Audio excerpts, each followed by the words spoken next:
ഇതിപ്പോൾ പെട്ടിയും പാണ്ടൊക്കെ ഇട്ടെടുത്ത് രാവിലെ തന്നെ ബസ് സ്റ്റാൻഡിലേക്ക് വന്നത് എന്താണെന്ന് വെച്ചാൽ ഞാൻ എൻ്റെ വീട്ടിലേക്ക് പോവാണ്. എനിക്കൊരു എക്സാം ഉണ്ട്.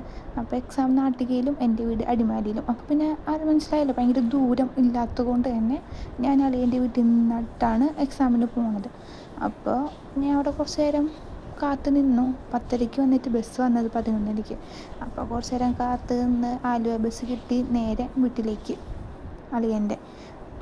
അങ്ങനെ നേരുമംഗൽപ്പാലം കഴിഞ്ഞ് നമ്മൾ ഇടുക്കി ജില്ല കഴിഞ്ഞിരിക്കുന്നു. പിന്നെ നമ്മൾ നേരെ ആലുവയിൽ നിന്ന് ഞാൻ കുറച്ച് നേരം അവിടെ നിൽക്കേണ്ടി വന്നില്ല. അപ്പോൾ തന്നെ നമുക്ക് പറവൂർ വണ്ടി കിട്ടി. അവിടെ നിന്ന് പറവൂർ വണ്ടി കയറി നമ്മൾ പിന്നെ കൊടുങ്ങല്ലൂർ അവിടെ എത്തിയപ്പോൾ തന്നെ ഇക്കാനെ വിളിച്ചപ്പോൾ ഇക്ക പഠിപ്പിക്കണ ട്യൂഷൻ ക്ലാസ്സിലേക്ക് ചെല്ലാൻ പറഞ്ഞു. അപ്പം നേരെ ട്യൂഷൻ ക്ലാസ്സിലും പോയി.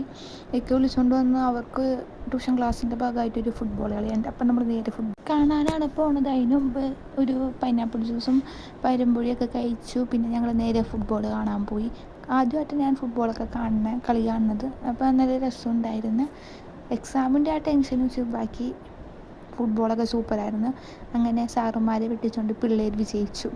അങ്ങനെ അതൊക്കെ കഴിഞ്ഞ് അതിൻ്റെ ഇടയിൽ കൂടെ ചായയൊക്കെ കുടിക്കാൻ പോയി. അതിൻ്റെ അവിടെ എനിക്ക് അവിടെ ചെന്നപ്പോൾ ഒരു ഫ്രണ്ടിനെ കിട്ടി. അപ്പോൾ അവളോട് കുറച്ച് സംസാരിച്ച് കത്തിയൊക്കെ പറഞ്ഞ് പിന്നെ ഞങ്ങൾ ഇത് കഴിഞ്ഞപ്പോൾ അളിയൻ്റെ വീട്ടിലേക്ക് തിരിച്ചു. അപ്പോൾ ബാക്കി വിശേഷം നമുക്കിനി അടുത്ത വീഡിയോ കാണാം. ബൈ.